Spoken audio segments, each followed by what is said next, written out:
বিটিআৰখন এটা সৰু অঞ্চল ৩৫ লক্ষ জনসংখ্যা আছে এটা সৰু কাউন্সিল ইয়াত সীমিত সংখ্যক বাজেট আহে আৰু এই বিটিআৰখন অধিক ক্ষমতা সম্পন্ন কৰিবৰ কাৰণে আমি কাম কৰি আছোঁ চুক্তি ৰূপায়ণৰ কাম চলি আছে আৰু চুক্তি ৰূপায়ণৰ কাম চলি আছে কিছু দফা এতিয়াও আৰু কৰিবলৈ বাকী আছে তেনে এটা সময়ত একেটা সমাজৰ পৰা একেটা জাতিৰ পৰা বিভিন্ন জাতি জনগোষ্ঠীৰ মানে মানুহ লৈ পেলাই যদি আমি ক্ষুদ্ৰ ক্ষুদ্ৰ ৰাজনৈতিক দল বনাওঁ বা মানে যদি আঞ্চলিক ৰাজনৈতিক দলত যদি অধিক বিভাজন হয় এই অধিক বিভাজনৰ যি এটা পৰিৱেশ পৰিস্থিতিয়ে আমাৰ মাজত এটা সংঘাত সৃষ্টি কৰিব আৰু এটা অস্থিৰ পৰিৱেশ সৃষ্টি কৰিব আৰু যি লক্ষ্য আৰু উদ্দেশ্যেৰে উপেন ব্ৰহ্মই বিশ্ব দৰবাৰত বড়ো জাতিক প্ৰতিষ্ঠা কৰা এটা সপোন দেখিছিল আৰু বিটিআৰত থকা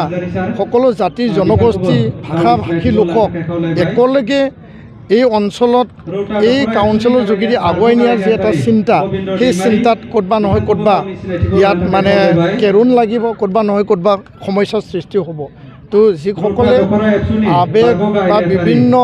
তেওঁলোকৰ দুখ বেদনা মনত ৰাখি পেলাই দল গঠন কৰিছে তেওঁলোকেও বুজিব লাগিব আৰু যিসকল অলৰেডি ইয়াত চৰকাৰ চলাই আছে যিসকল ইয়াতে বিৰোধী মঞ্চত বহি পেলাই এই চৰকাৰখনৰ লগত আছে তেওঁলোকেও বুজিব লাগিব আৰু ইয়াৰ কাৰণে সকলোকে এটা ৰাস্তা এটা মঞ্চত আহি পেলাই আগবাঢ়ি যাব কাৰণে মোৰ কিন্তু আহ্বান থাকিব ৰাজনৈতিক দলসমূহে বিবেচনা কৰিব ৰাজনৈতিক দলবোৰে ইয়াৰ ওপৰত পৰ্যালোচনা কৰিব আমাৰ আহ্বান বিটিআৰ এতিয়া আগৰ বড়ো পৰিৱেশ নাই বিটিআৰত আগৰ নিচিনা যি এটা সংঘাত সংঘৰ্ষ এতিয়া নাই গুলি বাৰুদৰ পৰিৱেশ নাই ধন দাবী হত্যা হিংসা অপহৰণৰ পৰিৱেশ নাই বিটিআৰ এতিয়া শান্ত এটা সুস্থিৰ এটা শান্তি এটা বাতাবৰণেৰে এতিয়া আগুৱাই যাই আছে আৰু তেনে এটা পৰিৱেশত আমি সকলোৱে একেলগে সমন্বয় ভাতৃত্ববোধ বুজাবুজি একতাৰ মাজেদি ৰাজনৈতিক দল থাকিব পাৰে মোৰ এইটো ক'ব লগা নাই কোনোবা জন্ম দিব পাৰে কিন্তু উদ্দেশ্য আৰু কাৰণ আৰু লক্ষ্যটো আগত ৰাখি আমি কি স্বাৰ্থত আৰু কিয় কাৰণে আমি এই দলবোৰক আমি জন্ম দিছোঁ আৰু ভৱিষ্যত ইয়াৰ প্ৰভাৱ সমাজত কি পৰিব সেই কথাটো সদায় নজৰ ৰাখি পেলাই কাম কৰিব লাগে আৰু ৰাজনৈতিক পৰিস্থিতি হিচাপ নিকাচ দল আৰু যিসকলে নেতৃত্ব দিছে তেওঁলোকে পৰ্যালোচনা কৰিব তেওঁলোকে ইয়াৰ ওপৰত বিবেচনা কৰিব নিখিল বড়ো ছাত্ৰ সন্থাৰ তৰফৰ পৰা সদায় আমি বিটিআৰ কেন্দ্ৰিক আঞ্চলিক ৰাজনৈতিক দলসমূহক একত্ৰিতভাৱে সমন্বয় আৰু এটা বুজাবুজিৰ মাজেদি আৰম্ভ কৰি আৰু একে যাত্ৰাত একে ৰাস্তাত আহি খোজত খোজ মিলাই পেলাই বিটিআৰৰ স্বাৰ্থত আৰু জাতি জনগোষ্ঠীৰ স্বাৰ্থত সকলোৰে উন্নয়নৰ স্বাৰ্থত একেলগে আমি যাব পাৰোঁ নেকি আৰু জাতিৰ স্বাৰ্থত বিটিআৰত বসবাস কৰা ৩৫ লক্ষ জনসংখ্যাৰ স্বাৰ্থত আৰু সমতা কেন্দ্ৰিক বা সমতাক আগত নাৰাখি জাতি আৰু জাতি জনগোষ্ঠীৰ স্বাৰ্থটো যদি আগত ৰাখি পেলাই যদি আগবাঢ়ে নিশ্চয় তাত সমন্বয় বুজাবুজি বা একতা আহিব মোৰ দৃঢ় বিশ্বাসী ইয়াৰ কাৰণে সকলো দলক মই আহ্বান জনাইছোঁ যে সমতাক সদায় আগত ৰাখিব নালাগে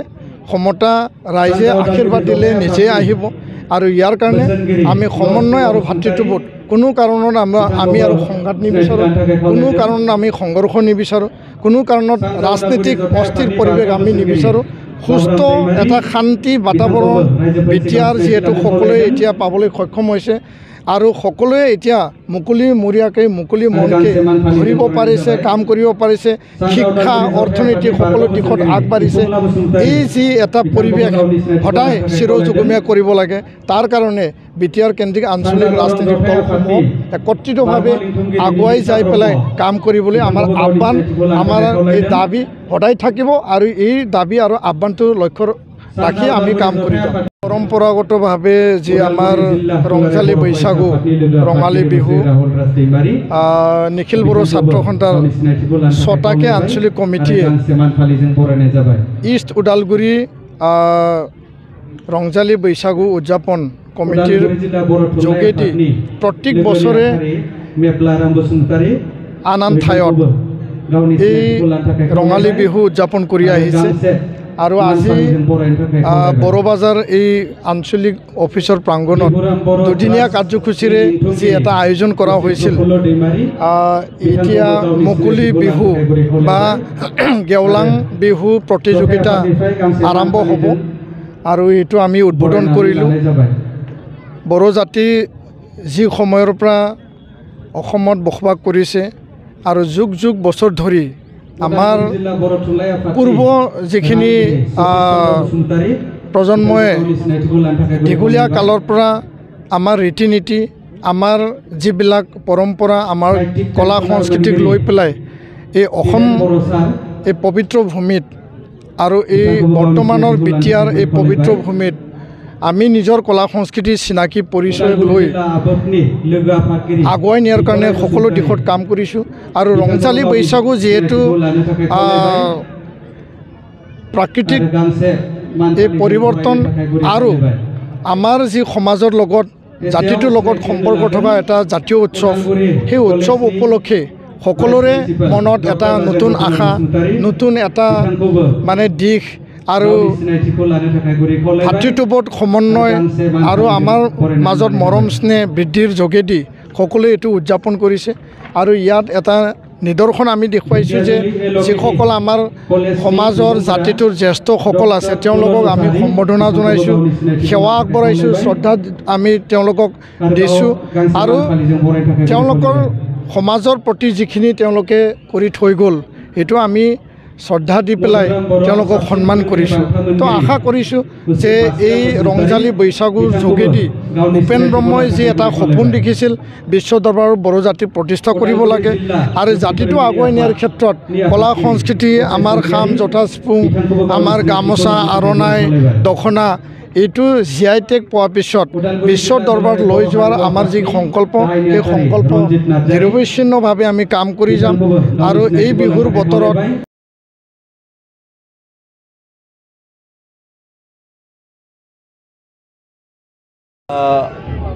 ছয়টা আঞ্চলিক নলবাৰী ৰৌতা বড়োবাজাৰ ওৰাং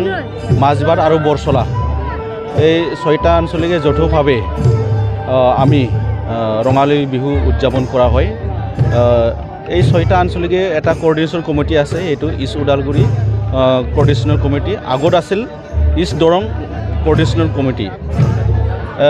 1992ত এইটো গঠন কৰা হৈছিল আৰু প্ৰথমবাৰ মাজবাটে বিহু পাতা হৈছিল তাৰপিছত কিছু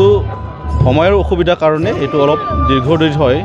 আৰু পিছলৈ এইটো বিহু পাতা আৰম্ভ হৈছে এবাৰ 16তম আমি বিহু পাতিছোঁ আজি এই বড়োবাজাৰ আঞ্চলিক কমিটিৰ অফিচ কাষতে যি ফিল্ড আছে তাতে আমি বিহু উদযাপন কৰিছোঁ আৰু এই বিহুত এটা ছয়টা আঞ্চলিকৰ যে বড়োৰ কি কালচাৰ যে কম্পিটিশ্যন এইটো কৰা হয় খাম দামনাই বাদায়নাই सिफुं सुनाय बादायनाय बैसागु देमसि मोसानाय बादायनाय माराथन खारनाय हौवासा हिन्जावसा भलिबल आरो सानद्रै हेबनाय टोटेल आमी 19টা এটা কম্পিটিশ্যন লৈ আজি ইয়াতে বিহু পাতা হৈছে দুইদিনীয়া কাৰ্যসূচী হয় আমি এবছৰ 20 আৰু 21 বহাগৰ 6 আৰু 7 এই দুদিন আৰু আমি ইয়াতে বিহু পাতিছোঁ আৰু আজিৰ বিহু পাতাটো আমি চাবলৈ গ'লে মাত্ৰ ষ্টেজ প্ৰগ্ৰাম কালচাৰ প্ৰগ্ৰাম ইমান নহয় ষ্টেজ প্ৰগ্ৰামটো আমি দেখিবলৈ পাওঁ সেইটো লক্ষ্য ৰাখি আমি এটা ছয়টা আঞ্চলিকৰে আমাৰ যি নাচনি আছে তেখেতসকলক আমি ইয়াতে কম্পিটিশ্যন কৰিব কাৰণে এটা সুযোগ কৰি দিছোঁ আৰু আমি এইটো কিমান পাৰে সুন্দৰভাৱে নেতৃত্ব কৰি আহিছোঁ আজি আমাৰ ইয়াত আছিল নিখিল বড়োৰ ছাত্ৰ সন্থাৰ সভাপতি দীপেন বড়ো ছাৰ তেখেতে আমাৰ মুকলি বিহুখন উদ্বোধন কৰি দিছে এতিয়াও আমাৰ এই কাৰ্যসূচী দুদিনীয়া কাৰ্যসূচীত আমি ধুনীয়াকৈ চলাই আনিছোঁ